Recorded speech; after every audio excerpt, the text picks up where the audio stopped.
title of the call today I put out on Facebook, it's kind of funny, is uh-oh, are you insane? And I know I can speak for myself when I say absolutely.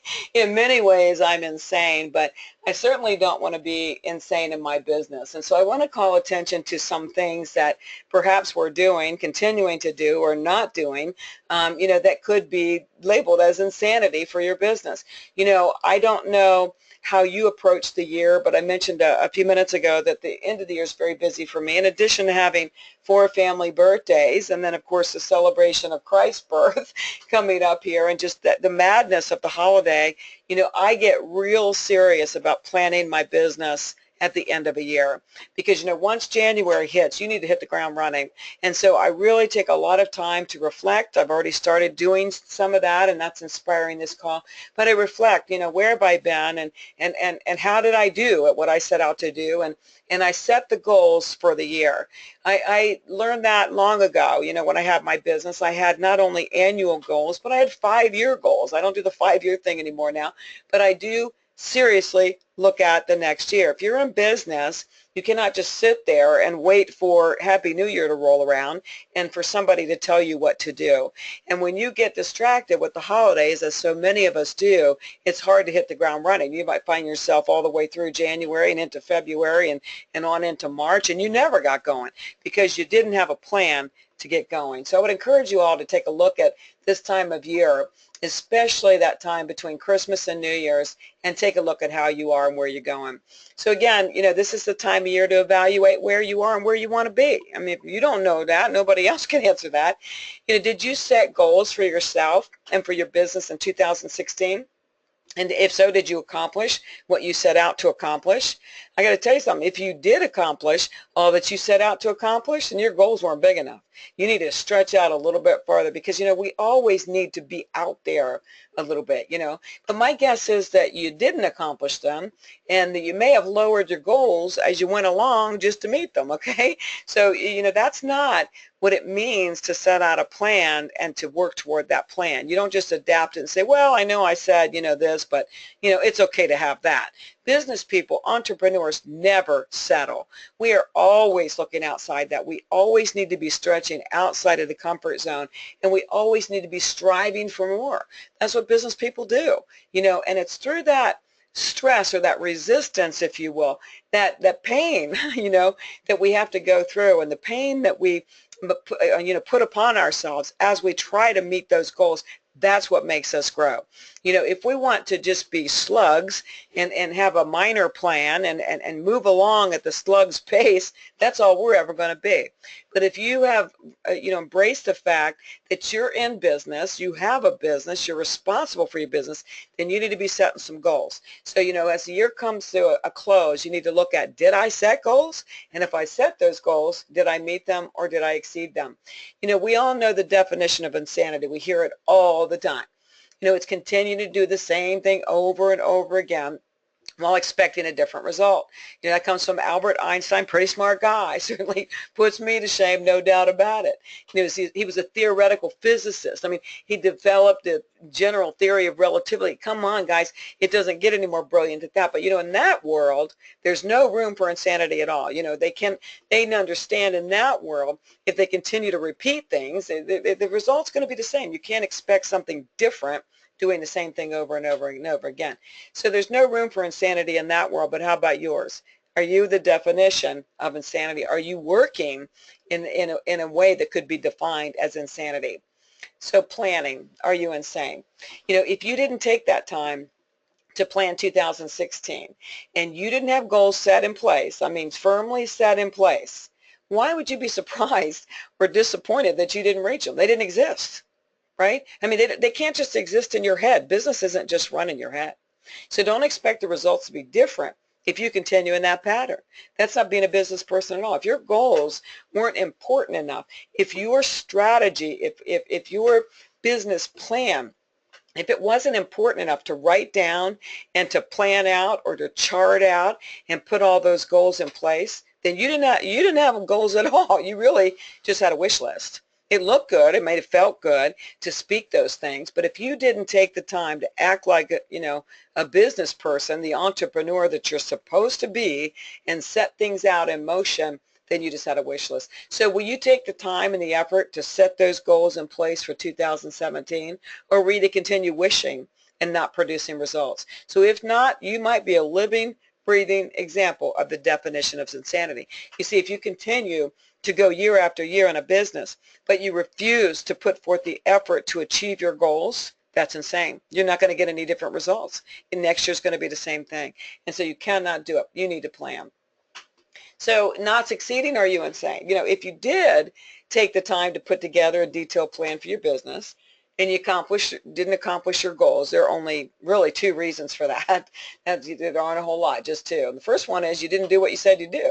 You didn't actually put forth the effort in that plan. Or you continue to do the same thing over again while expecting a different result. So maybe it's time to reevaluate. So if you actually had a plan, went in motion, you know, you actually were facilitating that, it might be time to take another look. Pardon me, I'm struggling with my voice this morning. So it might be time to reevaluate what you're doing. If you're continuing to do things, you are in motion, you are moving forward, but you're not getting the results, it's time to reevaluate what's working and what's not working. But more importantly, are you working? Are you putting forth the effort? And if you're doing all those things, you still don't see results, then you need to figure out, you know, the way that works for you. So first thing is, you know, are you not succeeding because you're not doing the work? So if you didn't do what you said you'd do, you didn't actually put in the effort, or you continue to do things that just weren't working for you and you expected a different result. That's the definition of insanity. Trying to clone yourself. You know, are you insane?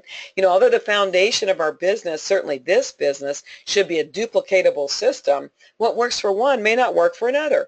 You know, lots of people stay incredibly stressed out and they don't do anything. They're like frozen in fear or frozen in, you know, by being intimidated or whatever. They're not moving because they compare themselves to someone else. Guys, we should look to other people that are farther along or achieving bigger things than we are with admiration, and we should look at them, you know, wanting to duplicate what they do. But we aren't the same people. Okay, I look at people. I look at Tamia. I'm not Tamia. Tamia can get out there. I love that woman. I love her heart.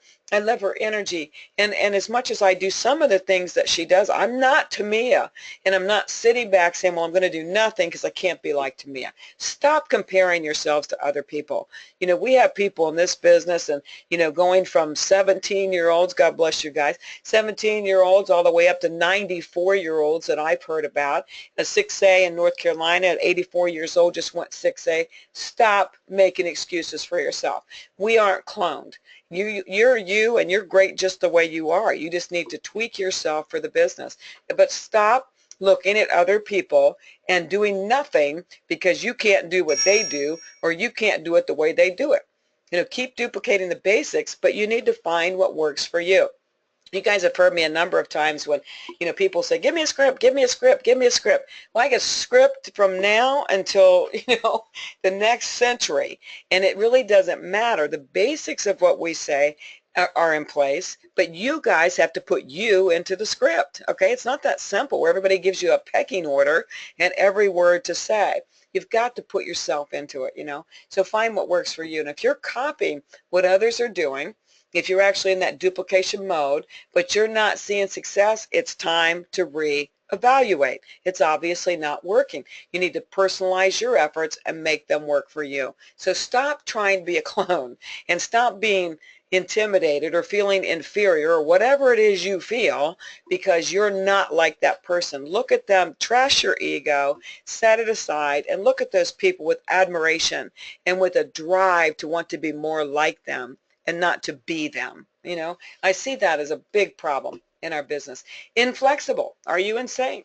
You know, how many people aren't seeing success and are now second guessing what they're doing?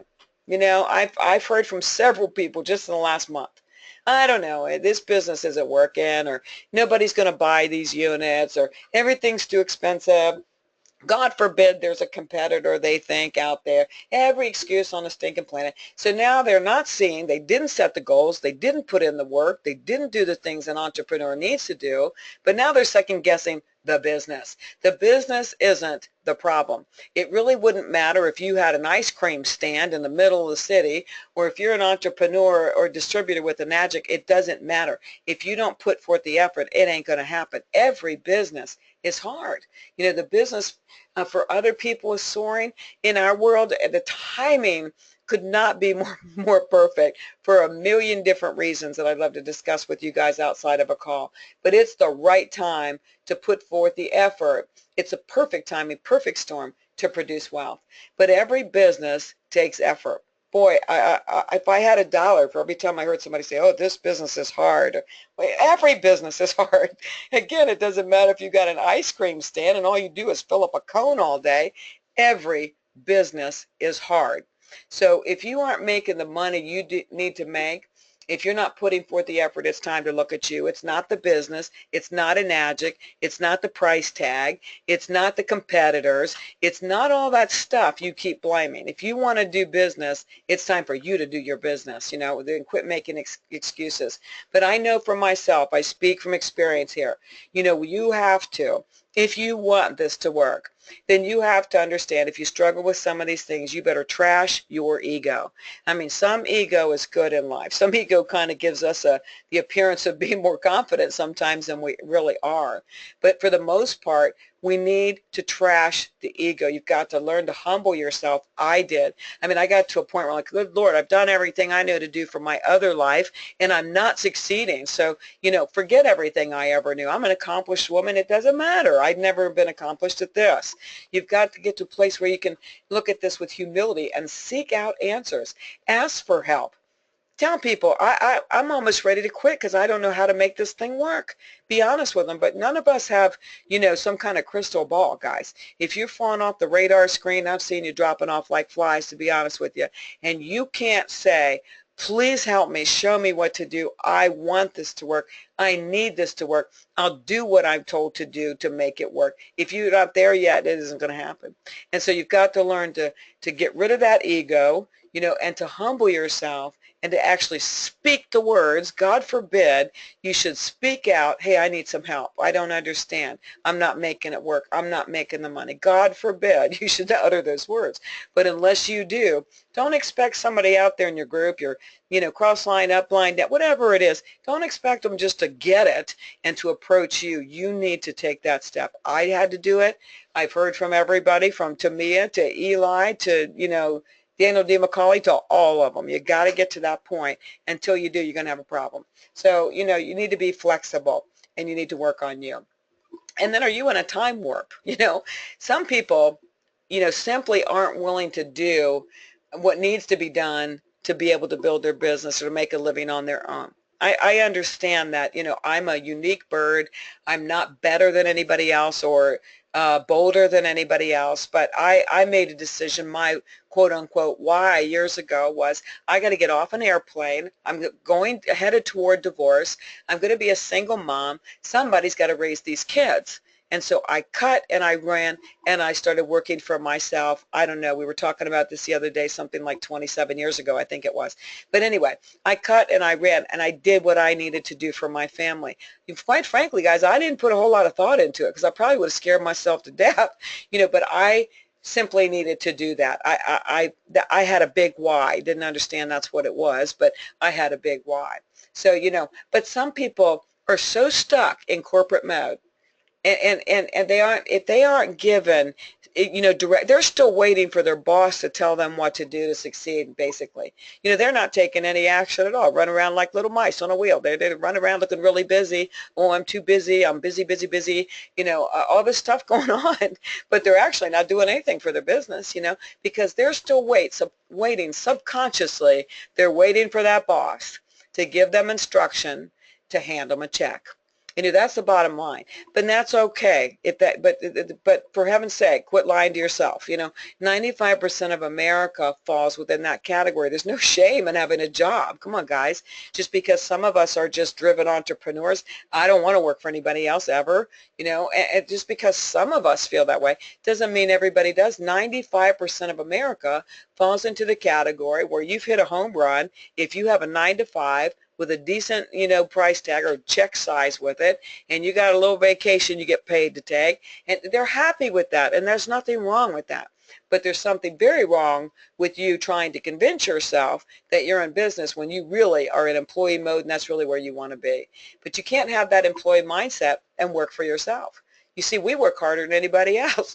When you work for yourself, if you're driven and you have a why and a purpose, believe me, it's a piece of cake to go to work 9 to 5 and get a check. We don't have limitations on what we'll do because we hunger for what we're going toward, and so you can't have that employee kind of mindset. Well, I don't want to work that many hours. Well, I don't want to do this. Well, I don't want to do that. You can't have that employee mindset and work for yourself. Just be honest with yourself. So if your desire is to produce wealth through your own efforts, then you'll need to stop thinking like an employee and start acting like an entrepreneur. And nobody going to hold your hand. It's said in our business, you're in business for yourself, not by yourself. And that's the beauty of what we have. I'm going to tell you something. In my last business, my auction business, there wasn't anybody that went before me that said, hey, Lynn, come along. And not like I invented auctions. I don't mean that. But I did develop a unique, the first of its kind in the country program for a broker. There wasn't anybody before me showing me the way, but I was determined to make it work. So you've got to have that mindset. You've got to have the desire to produce the wealth through your own efforts and start acting like it. But to continue with the wrong mindset, if you're getting nowhere and saying this business isn't working and you got all kinds of excuses, it's hard, I'm not making any money, nobody's making any money, whatever those lies are and those things are that we excuse, But if you continue with the wrong mindset and you're getting nowhere, that's positively the definition of insanity. Your efforts won't produce results until you commit to the work, and only you can answer that. And as you close out this year, all of us start evaluating whether we do planning or not, and we start looking at life, what happened this year and where do I want to be, New Year's resolutions kinds of things. So if you're looking at yourself and you're miserable and you haven't made it work and you refuse to humble yourself and you refuse to get rid of your ego and you refuse to work really hard for your future, then that's okay. Again, at least be honest with yourself and go get a job. There is no shame in that, okay? But there is shame in lying to yourself and trying to convince yourself that you're doing something that you're not really doing. So it's time to be a little transparent with yourself. Get out of the time warp. And are you still selling water? If so, are you insane? We're not in the water business. Gosh, I guess if we don't listen to Mr. O, we're not going to listen to me. I don't shut up about this, because it clicked with me. And I can't remember exactly when, but one day I just had an aha moment. Like, hey, I'm not in the water business at all.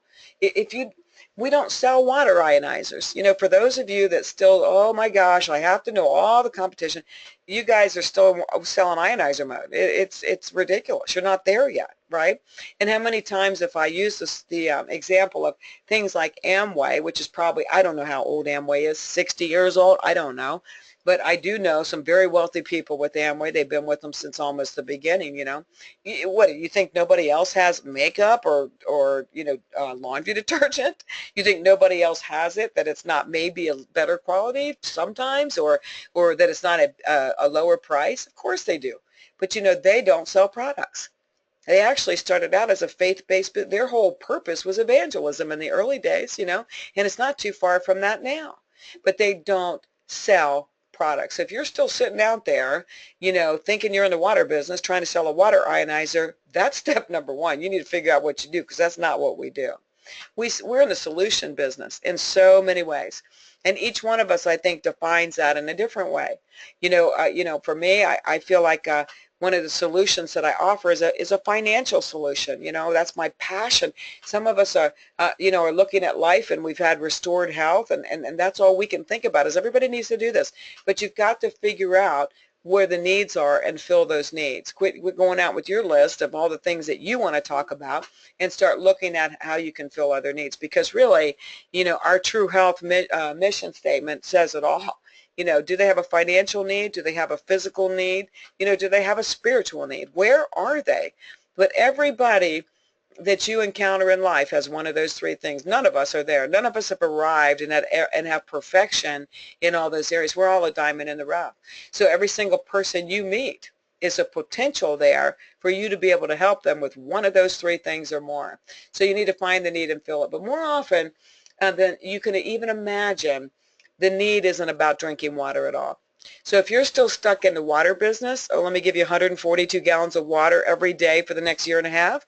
If you're still in that, if you're still saying, oh, try the water, guys, we're not on trial here. We don't need to try the water. There's enough science out there to sink a ship.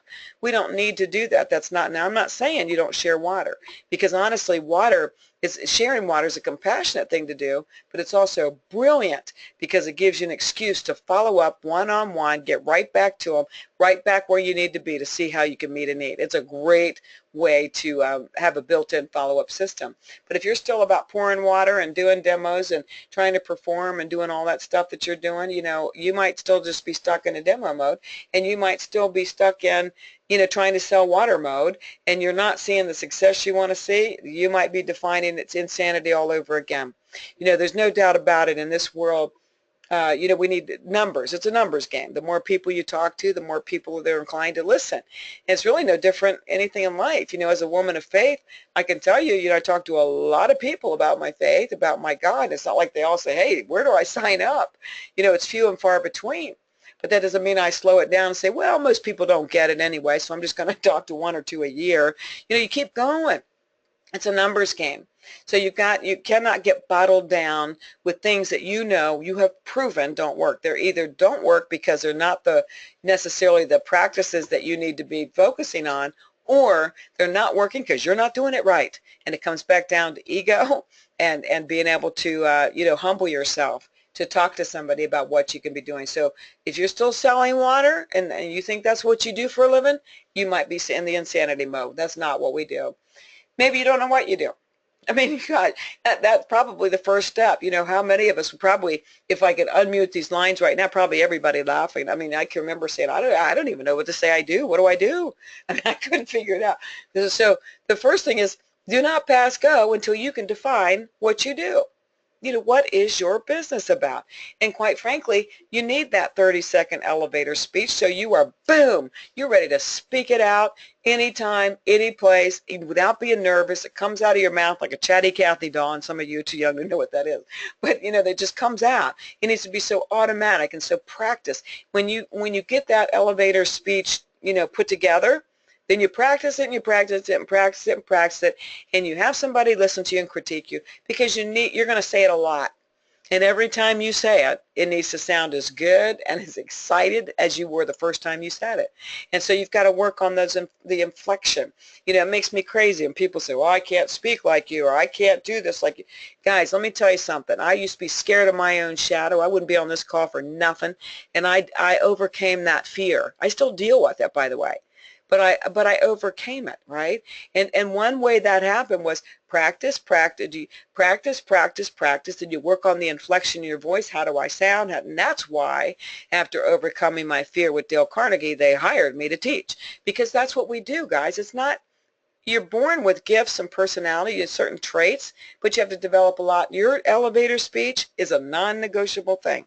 So you need to stop right, don't pass go, until you can define what you do. What good is it going to do to talk to the masses about what you do if you don't even know what you do, or you don't even know how to say what you do? I mean, does that make any sense to you? That is insane, right? So you need to figure out, what speech do you give, and then you need to figure out what speech do you give to what audience. Not everybody, how do you know that, by the way? I mean, how do you, if you've got different elevator speeches for a different audience, how do you know? Well, you know your audience. So you got to know who you're talking to. It might be easy if you go to a BNI group or something, but if you meet somebody on the street, you need to ask a few questions about them to see where they are before you start spitting out your elevator speech. Your elevator speech may sound so ridiculous to them if they're on a different page, and you might have one that talks about money. I know Jim Gilliland says, technology no bigger than a bread box, sits on the counter in the kitchen. I teach people how to make money, but, well, isn't that a silly thing to say to somebody dying with cancer? I mean, come on, guys. You got to know a little bit about them, and then you need an elevator speech that matches your audience. So if you don't know what you do, or if you can't tell somebody what you do in 30 seconds or less, how can you make it past the first step in your business? How can you ever prospect? How will you ever find anybody to talk to about what we do? You won't. So you need to ask yourself that question. Do you know what you do? You know, what do you do to find, I can't think of a better time of year if you're struggling with that than, you know, this end of the year after Christmas, between Christmas and New Year's, figure out what you do and how to articulate what you do and practice the stew out of it. Run it by somebody if you want, but you know, I'm going to tell you, you do need, I'm the first one to really try to hammer this home because I know in sales, not everybody's coming from the same place, so you absolutely need to have a couple variations there. Practice them so they don't even hit your mind, they just spit it out. So when you have an opportunity to share what you do, it depends on the audience. So you know what you do? If you don't even know what you do, my goodness, that is definitely the definition of insane. You know, you have no direction. Again, if you can't define what you do, if you continue to pour water and demo and you're not seeing success, if you haven't come close to meeting your goals, if you don't have that detailed plan of action in place and ready to go, and if you need to help in understanding what that looks like, get ready for a lot of work. I'm glad to help you, but it takes a lot of work. If your ego is still the biggest stumbling block for you, you know, isn't that funny that our ego is the thing that gets in the way of us admitting that we have an ego that's a problem, right? So believe me, you guys got nothing on me. I can't tell you. If you weren't around when I came into the business, you have no idea what you're hearing right now. But my ego was so big. I mean, I thought, this is ridiculous. You know, I came in with this ego and this arrogance about how it needed to be done. And it's not until you can suck it up and get rid of those things that you get rid of the biggest stumbling block for you. If you refuse to get help, and if you refuse to say, hey, I don't know what I'm doing, hey, I'm not meeting my goals, if you refuse those things, if you refuse to look for mentoring, do not expect somebody to fall out of heaven and roll up to your door and say, hey, by the way, it doesn't look like you're accomplishing your goals. Can I help you? That's not going to happen. If you can look at this list here and you can't do any of these, or you don't have any of these, you have no direction at all. I don't know why you say you're in business, because you're not acting like you're in business. You have no direction. How can you have a business with no direction? Even an ice cream company, my goodness, you've got to know, well, where am I going to go out and sell ice cream cones, and what kind of ice cream cones are people going to want? You've got to know how much stuff do I buy to sell how many. You've got to know something to have direction, guys. You ain't going anywhere. And again, it's time to be real with yourself. I mean, if you're going to look at the end of a year with that mindset, kind of a resolution, and looking at reflecting on the past and looking for the future, at least, for heaven's sake, if you're attempting to do your business, at least be honest with you, okay? Because if you have no direction, you can't get there. It's imperative. It's non-negotiable. So look at where you are, and it's simple. First of all, you have to know your drive, know your why, whatever you call it. Again, you know, I always had something in my life when I transitioned out of corporate and I went into my business, my auction business. You know, my why, I wanted to feed my kids. I was heading toward divorce. I had 4 kids. I had 2 old people. I'm supporting all these people. I knew that what my why was, but I didn't define it like that. That was just what made me roll out of bed and want to work really, really hard. So whatever it is, you know, if you have trouble putting that label on it, you know, your why sounds kind of silly or whatever, whatever that drive is, you know, today, of course, it's always going to be my family, but they're adults, right? They're self-sufficient, thank God. They're all doing well. But, you know, so for me, I want to get my mortgage paid off. I don't have any debt except that. I want it gone so that when I leave this planet, you know, they don't have to deal with anything. They can just have a farm with no debt, okay? But you've got to know, and nobody can help you understand that. What is your why? What's your drive? You know, maybe you've been so beat up in life, you don't have any why. You don't have any, you feel hopeless. You just can't put words to that. But you know, that's so important. The Bible says hope deferred makes the heart sick. And it also says, you know, without a vision, without a plan, without a purpose, without a why, without a reason, without a vision, the people perish. The Bible says these things. You've got to have hope and you've got to have a purpose, okay? And so that's number one. You got to understand what it is. I can't help you. I'm even tired of trying to help people get motivated with that answer, because I know when they can't answer that, I go into prayer for those people big time, because I know they've lost their hope. If you can't define, if there's nothing to rattle your cage, nothing to excite you to your core, if it doesn't exist, you've lost your hope and you've lost your way and you can't be successful. And so with those people that can't define it, I just go into serious prayer for them. I feel very, very bad for them that nothing rocks their boat enough to want to do something for their life. And then once you've established those goals, that, that why, if you will, obviously we're talking about something that will have a financial thread to it. Once you, establish what that is, then you need to put numbers to it. Okay, so, I was talking to somebody recently and their big goal was to be able to, they have a paycheck at home. Many of you people have paychecks at home. I don't. A lot of you people on the call don't either. A lot of people in a different position than I am. They've got a paycheck, okay? So this person has a paycheck. Their why isn't about, paying this off or doing that, but it is about they want to be able to have the freedom and the money to go play with their grandchildren anytime they want to. Take them to Disney World. Take them wherever. They want to be able to do that anytime they want to without, of course, cutting into the family budget, right, or to that other paycheck in the home. Right? So I asked them, well, what does that look like? You got to know what it looks like. What does that look like? Does it mean you want to be able to take your grandchildren to ice cream once a week or once a month? Or does it mean you want to take 12 of them to Disney World? Or does it mean you want to show them the world, take them to Europe? What does it look like? But if you just say, well, I want to play with my grandchildren, I want to have the money, what does that look like? Until you can put a number to it and define it financially, it ain't going to happen. Okay, so whatever it is, whatever your why, your purpose, your reason, that burn in your belly, it's got to have a number tied to it. We're talking business after all, not ministry. So it's got to have a number tied to it. You've got to put numbers to that projection. So with that person, I made them come up with how much per month. Okay, this is what you want to do. So let's average that over how much per month. What does that look like? And so we defined it. Okay, it looks like this amount of money per month. And after you've set your goals, you need to kind of back into it. So you put numbers to it, and then you put an action plan behind it. So with this person, we came up with what is the why, what are the goals, then it turned into what does that look like financially, and then it stepped up to put a plan behind it. Okay, how much effort, how many calls, how many demos, how many water shares, whatever do you need to do to probably result in this many sales that would equate to that amount of money. That's what you have to do.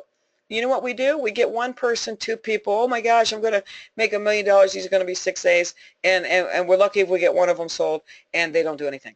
Guys, we got to step it up big time, okay? And that means having a goal and having a plan in motion that where that on the law of averages, if I want to make that amount of money, I need to sell this many ionizers. To sell this many ionizers, I need to talk to this many people because that's the average closing rate in our world. That's what you got to look at, right? So when we look at what we're doing and we got a handful of people, maybe, how can we expect to be doing big things? If we're always just looking for, and if we're always just looking for that superstar, I was talking to Tamia not too long ago, and she has 60,000 people in her organization. Can you even imagine that? I mean, 60,000 people. And the number of people really working it, is less than a dozen. I won't tell you how many. It's less than a dozen. 60,000 people and less than a dozen with her as a superstar at the realm. So what am I getting at? I mean, I'm getting at you got to stay in the field and keep working. And if you find a golden nugget along the way, and that golden nugget runs with you, and it helps do that, duplicatable income, just residual income, if that helps you, that's great. You will find them if you're running. You see, that's been a mistake that I mirrored in my business. That you get a few people and you stop and you mentor them and you mentor them and you mentor them, and pretty soon they're going to be on their feet and they're going to be making you money. That's not what we do.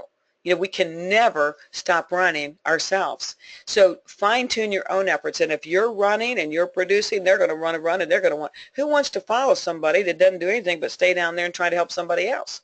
You got to be running.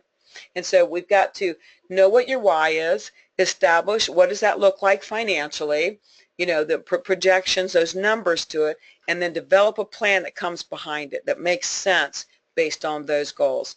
Also, I think it's important, and some people might be new to the business and they say, oh, I want to make $1 million a day. Well, it's not going to happen. So don't set out goals that are ridiculous for you in the beginning. I'm not saying it could never happen, but you're not going to come into this business and 20 minutes later you're going to make that kind of money. So you have to have goals and things that drive you, that make you stretch, and just groan to go out there and meet that, right? Something that really makes you push hard to try to achieve. And again, if you get through a year and you achieved everything, you didn't push your goals up the ladder, right? You got to keep pushing. You got to always be striving. That's how we accomplish what we accomplish, right? Can't be a little goal. Can't be a little thing. But if we continue to do that, people are going to want to follow. But in the meantime, we're going to be producing that income, producing that wealth for ourselves, and it will be duplicatable because people will see us running. But nobody wants to follow people that aren't doing it. Nobody wants to do that.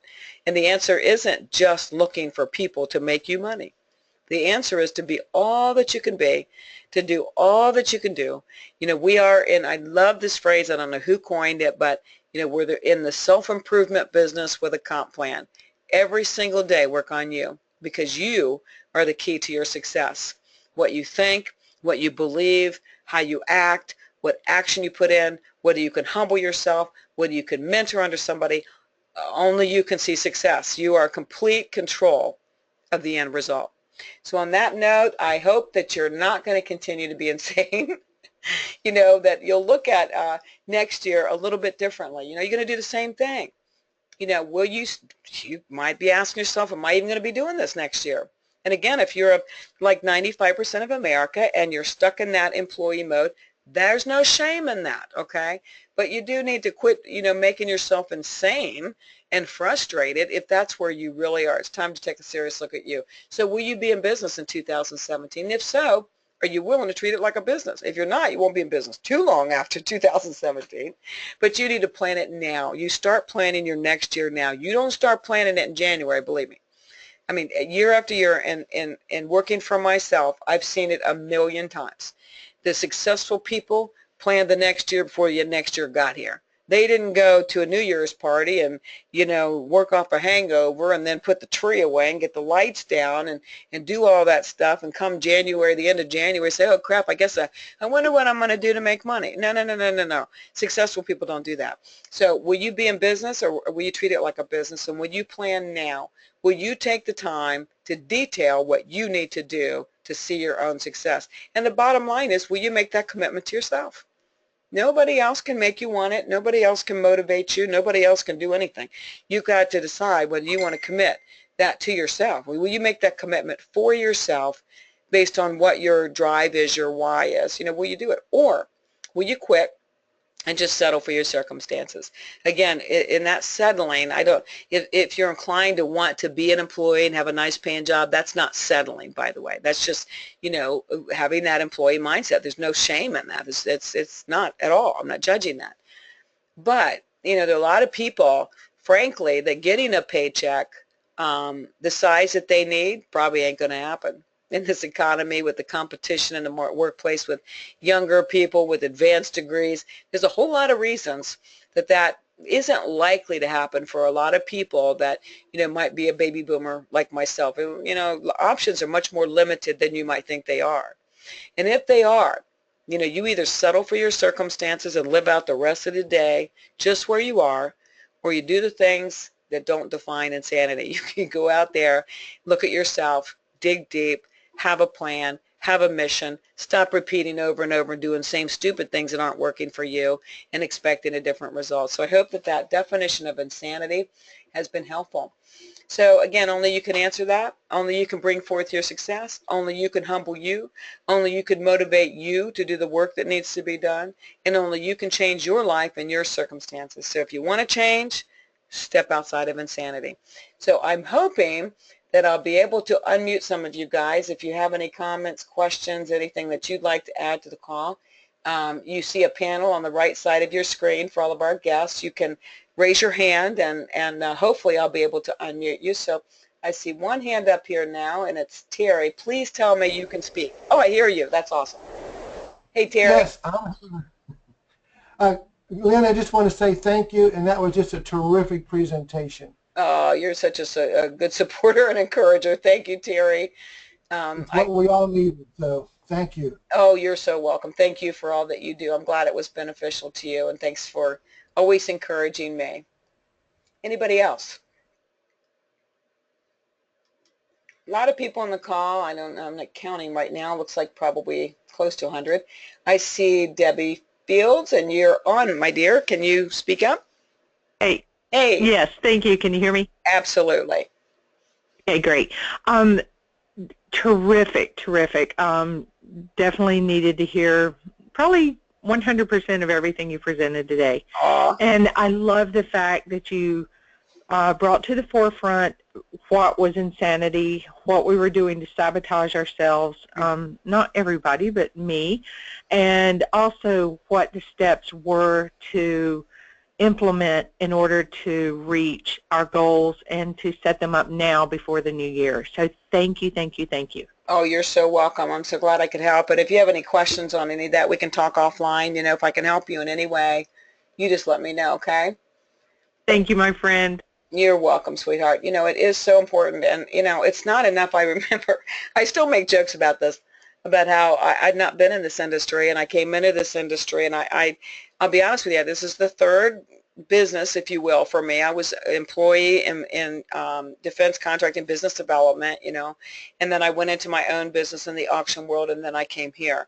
But in the defense industry, business development, I didn't look for the business. It was all out there. You just had to go get it, right? And then in the auction business, I had a system set up where realtors brought me the leads, and I worked with all the people. I never had to look for business, guys, and then I never sold a product. I was always service driven. And so when I came here, I'm like, well, what are you talking about? You know, prospecting, what do you mean? You know, and people just say, well, go talk to people. Well, my goodness gracious, you know, that didn't make any sense to me. Where and what am I saying to these people? You know, we need a little bit more direction, some of us, you know, that have not done this before or whatever. But, you know, I knocked around and I didn't succeed, and I did all this stuff until I finally said, time out, somebody's got to explain to me, and I am ready to listen, okay?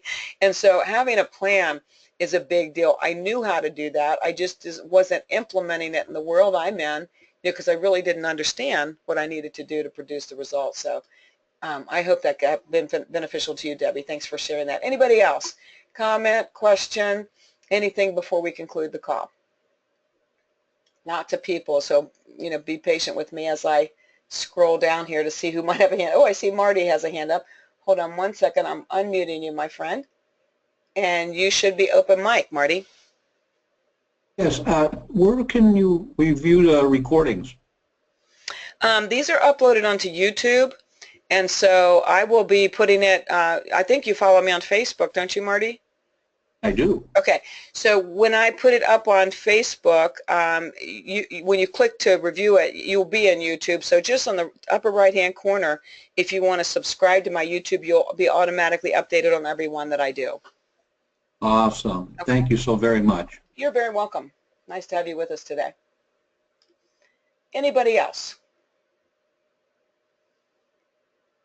Again, bear with me. I'm scrolling down. If you guys could see this, it looks like, you know, an airplane cockpit or something. It may not be that complex, but I'm like a one-armed paper hanger as I look out there trying to see. And I think that's it. I don't see anybody else's hand up. So I just want to tell you guys, thanks for joining us. Remember, if you weren't on at the beginning of the call, we are not going to have, next week is our last team call like this for the year. So since you've registered to attend, you're going to keep getting reminders, okay? So please don't reach out after next week and say, hey, where's the call? Because I can't stop that. You're in an automatic feed at that point. But there won't be a call after the 14th of this month, and then we'll go into next year. For those of you that aren't aware, I am doing a lot of recording of more specific training, you know, more than just business practices, but some of the technology and things like that. And you will find those things on YouTube. So look for that if you want to subscribe to that YouTube channel. You'll get those as the updates. So you guys, thank you for joining us today. Go make it a blessed day. Listen, get outside of insanity, okay? You got success right around the corner. Just don't be in your own way. Make it a blessed day, and I'll see you guys next week. Take care. Bye-bye.